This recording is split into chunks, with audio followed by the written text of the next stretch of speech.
ഇപ്പോൾ വിറ്റിട്ടുള്ള ചുരുക്കം ചില കടലാസുകളിൽ നിന്നാണ്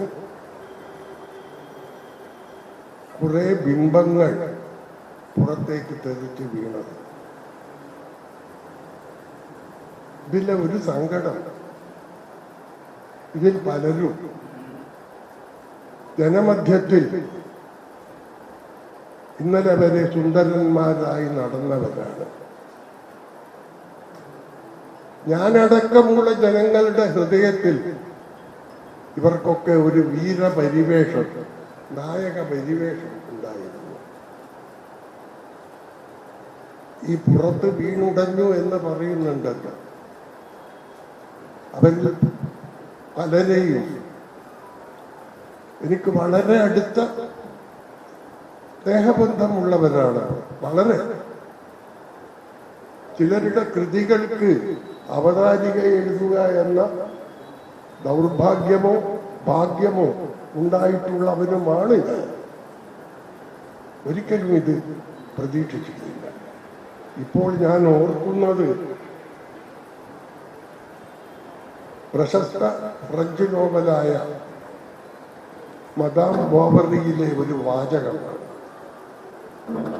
96 വയസ്സായി എന്നൊക്കെ പറഞ്ഞത് തെറ്റാണ്. പക്ഷെ ആകും ഡിസംബർ 13 96. ഡിസംബർ 13 ഇന്നും സ്മൃതിഭ്രംശമൊന്നുമില്ല. ജീവിതത്തിൽ ഇതുവരെയും ഇരുന്ന് സംസാരിച്ചിട്ടില്ല, നിന്നിട്ട് തന്നെയാണ് സംസാരിക്കുക. സ്മൃതിഭ്രംശമില്ല. ഞാൻ കോളേജിൽ ചേർന്ന കൊല്ലമാണ് ഈ പുസ്തകം വായിച്ചത്. ധാരാളം വായിക്കുന്ന ഒരു സ്ഥലം. അതിലെ ഒരു വാചകം, ഞാൻ ഈ ഓർമ്മയെക്കുറിച്ച് പറയാൻ ഇതൊന്നും എഴുതി വെക്കാറില്ല, നോട്ട് കുറിക്കാറില്ല. അതിലൊരു വാചകം അന്ന് ഹൃദയത്തിൽ കൊത്തി വെച്ചിരിക്കുന്നു.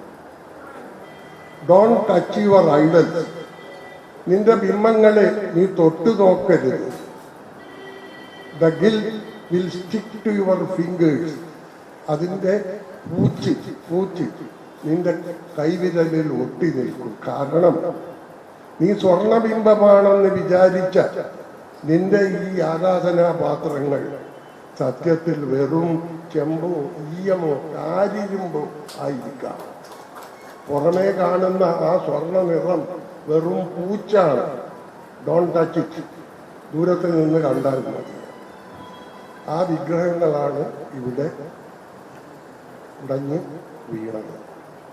നിത്യവും രാവിലെ എഴുന്നേൽക്കുമ്പോൾ കാണുന്നത്, ഇന്ന് അദ്ദേഹം പോയി, മറ്റേയാൾ കോടതി കേസിലാണ്, ഇയാൾ ഇന്നും അല്ലെങ്കിൽ ഇന്നോ നാളെയോ വീഴും എന്നൊക്കെയാണ്.